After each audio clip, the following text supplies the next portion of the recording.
സകലത്തിന്റെയും സൃഷ്ടാവും പിതാവുമായ ദൈവത്തിന്റെയും കർത്താവായ യേശുക്രിസ്തുവിന്റെയും നാമത്തിൽ ഏവർക്കും സ്നേഹവന്ദനം.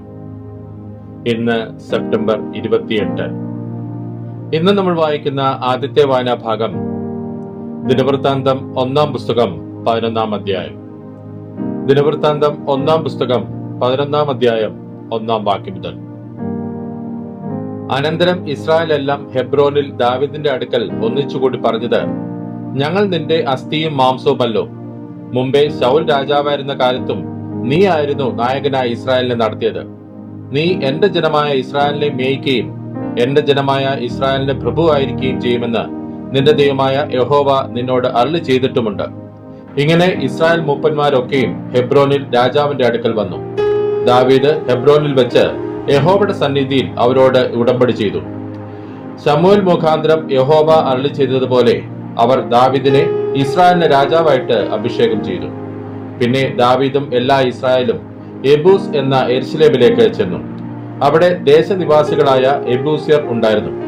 യെബൂസ് നിവാസികൾ ദാവീദിനോട്, നീ ഇവിടെ കടക്കയില്ല എന്ന് പറഞ്ഞു. എങ്കിലും ദാവീദ് സിയോൻ കോട്ട പിടിച്ചു. അതാകുന്നു ദാവീദിന്റെ നഗരം. എന്നാൽ ദാവീദ് ആരെങ്കിലും യെബൂസിനെ ആദ്യം തോൽപ്പിച്ചാൽ അവൻ തലവനും സേനാധിപതിയും ആയിരിക്കും എന്ന് പറഞ്ഞു. അങ്ങനെ സെരയുടെ മകനായ യോവാബ് ആദ്യ കയറി ചെന്ന് തലവനായി തീർന്നു. ദാവീദ് ആ കോട്ടയിൽ പാർത്തതുകൊണ്ട് അതിന് ദാവീദിന്റെ നഗരം എന്ന് പേരായി. പിന്നെ അവൻ നഗരത്തെ മില്ലോ തുടങ്ങി ചുറ്റുപണിത് ഉറപ്പിച്ചു. നഗരത്തിന്റെ ശേഷമുള്ള ഭാഗം യോവാബ് കേടുതീർത്തു. സൈന്യങ്ങളുടെ യഹോവ തന്നോടുകൂടെ ഉണ്ടായിരുന്നതിനാൽ ദാവീദ് മേൽക്കുമേൽ പ്രബലനായി തീർന്നു. ദാവീദിന് ഉണ്ടായിരുന്ന പ്രധാന വീരന്മാർ ആവിത് ഇസ്രായേലിനെ കുറിച്ചുള്ള യഹോവയുടെ വചനപ്രകാരം അവനെ രാജാവാക്കേണ്ടതിന് അവർ എല്ലാ ഇസ്രായേലുമായി രാജ്യത്വം സംബന്ധിച്ച് അവന്റെ പക്ഷം മുറുകെ പിടിച്ചു. ദാവീദിനുണ്ടായിരുന്ന വീരന്മാരുടെ സംഖ്യ ആവിത് 30 പേരിൽ പ്രധാനിയായി ഒരു ഹക്കമോന്യന്റെ മകനായ യശോബയാം. അവൻ 300 പേരുടെ നേരെ കുന്തമോങ്ങി ഒരേ സമയത്ത് അവരെ കൊന്നുകളഞ്ഞു. അവരുടെ ശേഷം അഹോഹ്യനായ ദോദോവിന്റെ മകൻ എലയാസർ. അവൻ 3 പേരിൽ ഒരുത്തനായിരുന്നു. ഫെലിസ്തർ പസ്തമീമിൽ യുദ്ധത്തിന് കൂടിയപ്പോൾ അവൻ അവിടെ ദാവീദിനോടുകൂടെ ഉണ്ടായിരുന്നു. അവിടെ യവൻ നിറഞ്ഞ ഒരു വയലുണ്ടായിരുന്നു. പടജനം ഫെലിസ്തരുടെ മുമ്പിൽ നിന്ന് ഓടിപ്പോയി. എന്നാൽ അവർ ആ വയലിന്റെ മധ്യേ നിന്ന് അതിനെ കാത്ത് ഫെലിസ്തരെ വെട്ടിക്കളഞ്ഞു. യഹോവ അവർക്ക് വലിയൊരു ജയം നൽകി. ഒരിക്കൽ ഫെലിസ്തരുടെ സൈന്യം രഫായീം താഴ്വരയിൽ പാളയം ഇറങ്ങിയിരിക്കുമ്പോൾ 30 തലവന്മാരിൽ 3 പേർ പാറയെങ്കിൽ അധൂലാം ഗുഹയിൽ ദാവീദിന്റെ അടുക്കൽ ചെന്നു. അന്ന് ദാവീദ് ദുർഗത്തിൽ ആയിരുന്നു. ഫെലിസ്തർക്ക് അക്കാലത്ത് ബേത്ലഹേമിൽ ഒരു കാവൽ പട്ടാളം ഉണ്ടായിരുന്നു. ബേത്ലഹേം പട്ടണവാതിൽക്കലെ കിണറ്റിൽ നിന്ന് വെള്ളം എനിക്ക് കുടിപ്പാൻ ആർ കൊണ്ടുവന്ന് തരുമെന്ന് ദാവീദ് ആർത്തി പൂണ്ട് പറഞ്ഞു. അപ്പോൾ ആ 3 പേരും ഫെലിസ്തരുടെ പാളയത്തിൽ കൂടി കടന്നു ചെന്ന് ബേത്ലഹേം പട്ടണവാതിൽക്കലെ കിണറ്റിൽ നിന്ന് വെള്ളം കോരി ദാവീദിന്റെ അടുക്കൽ കൊണ്ടുവന്നു.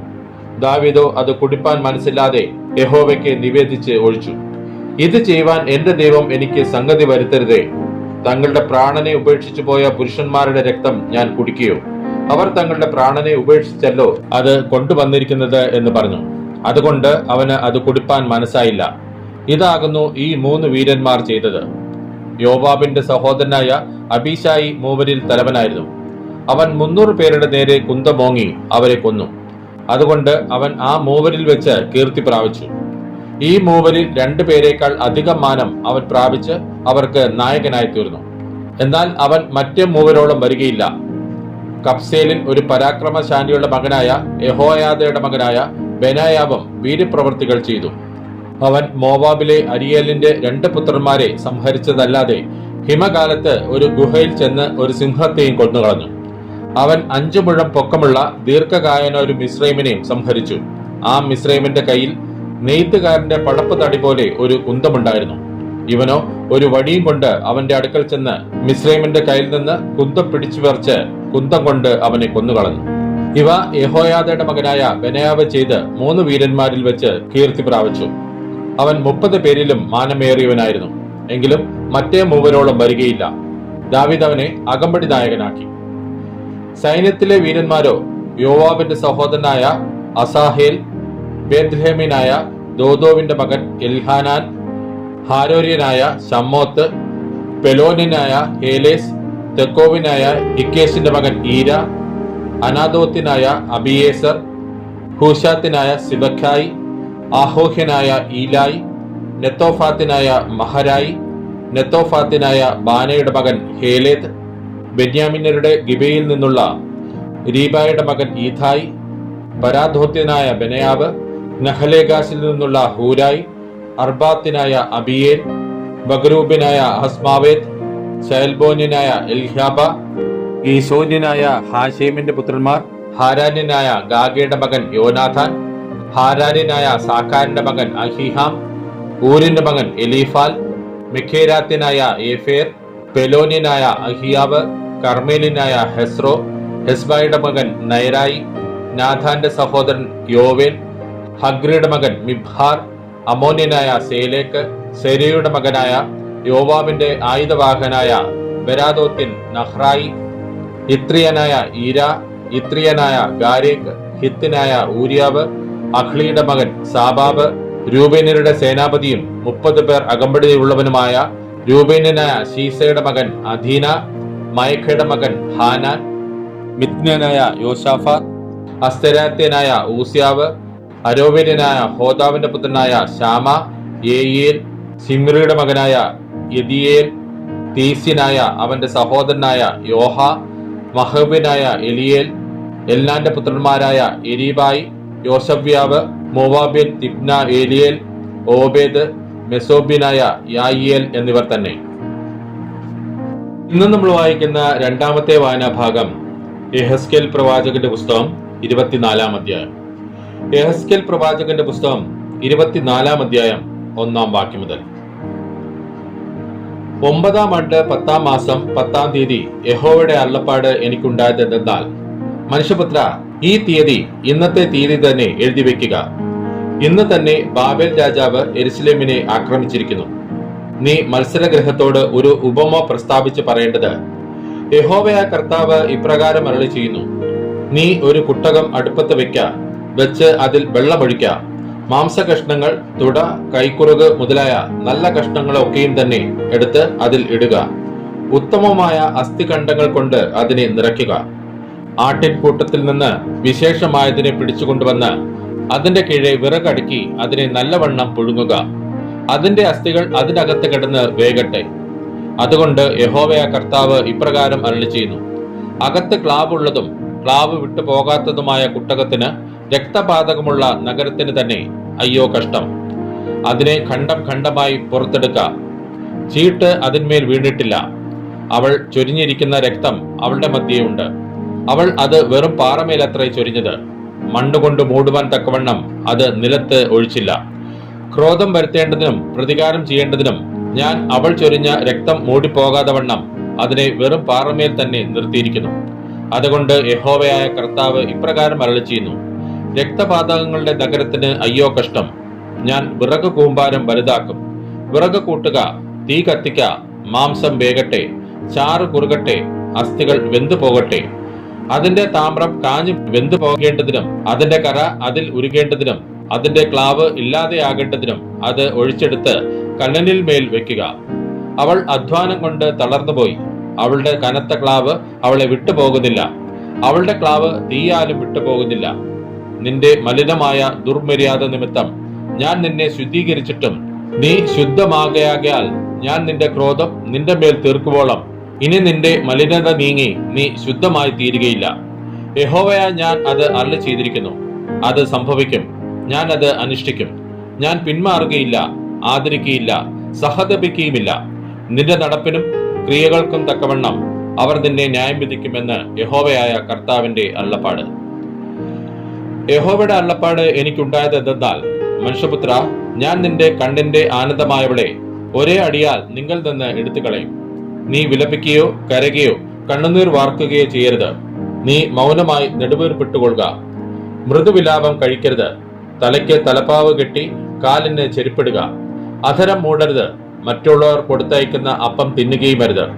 അങ്ങനെ ഞാൻ രാവിലെ ജനത്തോട് സംസാരിച്ചു. വൈകുന്നേരത്ത് എന്റെ ഭാര്യ മരിച്ചു. എന്നോട് കൽപ്പിച്ചതുപോലെ ഞാൻ പിറ്റേ രാവിലെ ചെയ്തു. അപ്പോൾ ജനം എന്നോട്, നീ ഈ ചെയ്യുന്നതിന്റെ അർത്ഥമെന്ത്? ഞങ്ങൾക്ക് പറഞ്ഞു തരികയില്ലയോ എന്ന് ചോദിച്ചു.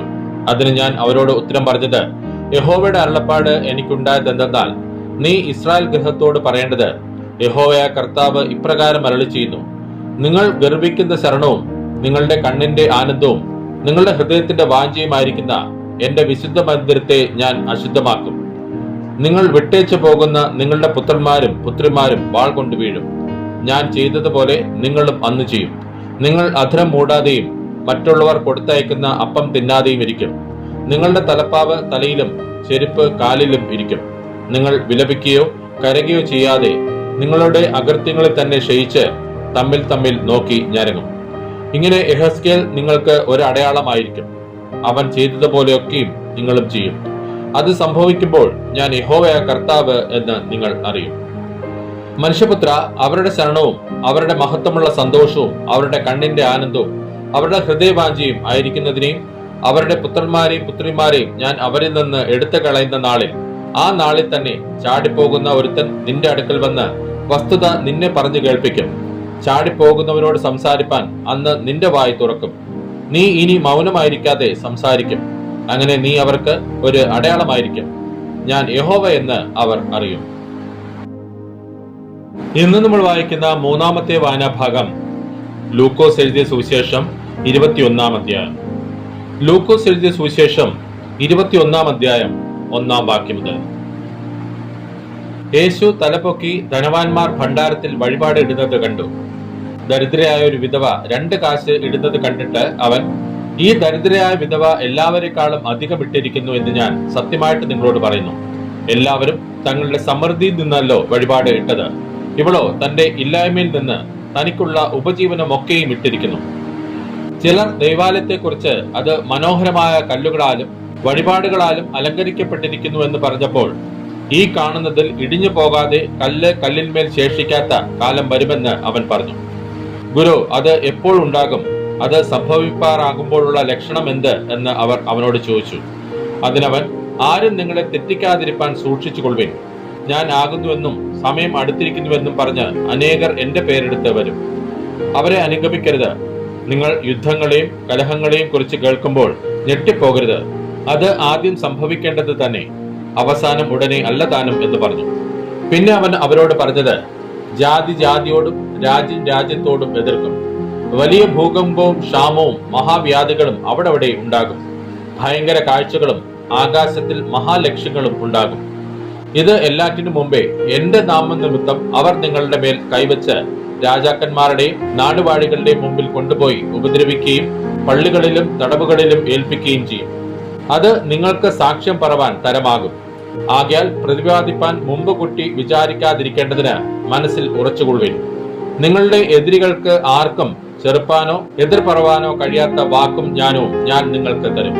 എന്നാൽ അമ്മയപ്പന്മാരും സഹോദരന്മാരും ചാർച്ചക്കാരും ചങ്ങാതികളും നിങ്ങളെ ഏൽപ്പിച്ചു കൊടുക്കുകയും നിങ്ങളിൽ ചിലരെ കൊല്ലിക്കുകയും ചെയ്യും.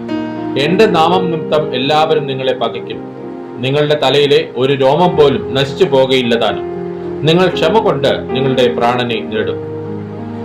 സൈന്യങ്ങൾ യെരുശലേമിനെ വളഞ്ഞിരിക്കുന്നത് കാണുമ്പോൾ അതിന്റെ ശൂന്യകാലം അടുത്തിരിക്കുന്നുവെന്ന് അറിഞ്ഞുകൊള്ളുവിൻ.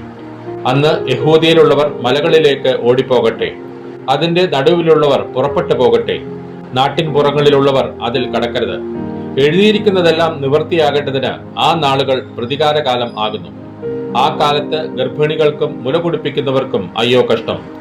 ദേശത്ത് വലിയ ഞെരുക്കവും ഈ ജനത്തിന്മേൽ ക്രോധവും ഉണ്ടാകും.